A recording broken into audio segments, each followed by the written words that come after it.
నమస్తే, welcome to Pallavi TV. Bollywood super star Amitabh Bachchan వారం రోజుల కిందట తన ఇన్స్టాగ్రామ్ అకౌంట్ లో ఒక వీడియో సాంగ్ ని షేర్ చేశారు. ఇరాన్ లో ఉన్న శ్రీ మహావిష్ణువు దేవాలయానికి సంబంధించిన వీడియో సాంగ్ అది. ఆయన తన పోస్ట్ లో ఇరాన్ లోని బందర్ అబ్బాస్ లో పురాతన హిందూ దేవాలయం ఉంది, దాన్ని 1892లో సిటీలోని హిందూ వ్యాపారుల కోసం నిర్మించారు, ఈ పాట పర్షియన్ భాషలో ఉంది అని రాసుకొచ్చారు. అమితాబ్ షేర్ రాసిన ఆ వీడియో సోషల్ మీడియాలో వైరల్ గా మారింది. 7 లక్షలకు పైగా మంది ఆ వీడియోని చూశారు.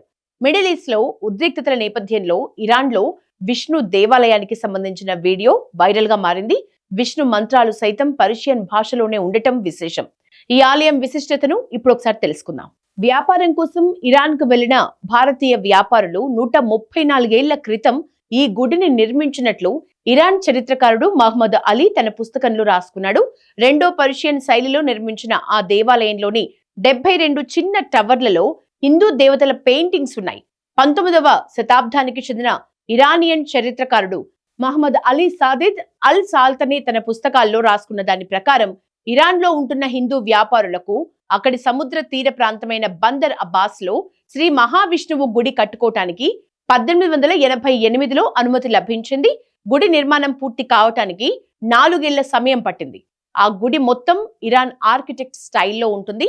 1892లో మహమ్మద్ హసద్ సాద్ ఓల్ మాలిక్ పాలనలో ఈ ఆలయ నిర్మాణం పూర్తయింది.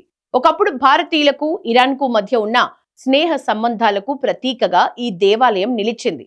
స్థానిక హిందువులను అక్కడ గూర్ లేదా గాబర్ అని పిలిచేవారు. అందుకే ఈ ఆలయాన్ని స్థానికులు గూరన్ అని పిలుస్తారు.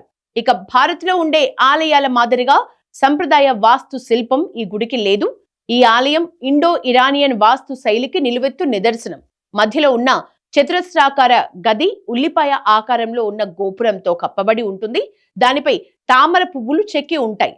ఈ గుడిలోనే పూజారులు, సన్యాసుల కోసం గదులు కూడా నిర్మించారు. 1979 వరకు విష్ణు దేవాలయానికి భారీగా జనం వచ్చేవారు. ఇస్లామిక్ రెవల్యూషన్ తర్వాత పెద్ద సంఖ్యలో భారతీయులు ఇరాన్ వదిలి వెళ్లిపోయారు. ఇస్లామిక్ విప్లవం కారణంగా ఈ గుడిలోని చాలా విగ్రహాలు, పెయింటింగ్స్ ధ్వంసమయ్యాయి. ఈ గుడిని చారిత్రక కట్టడాల జాబితాలో చేర్చారు.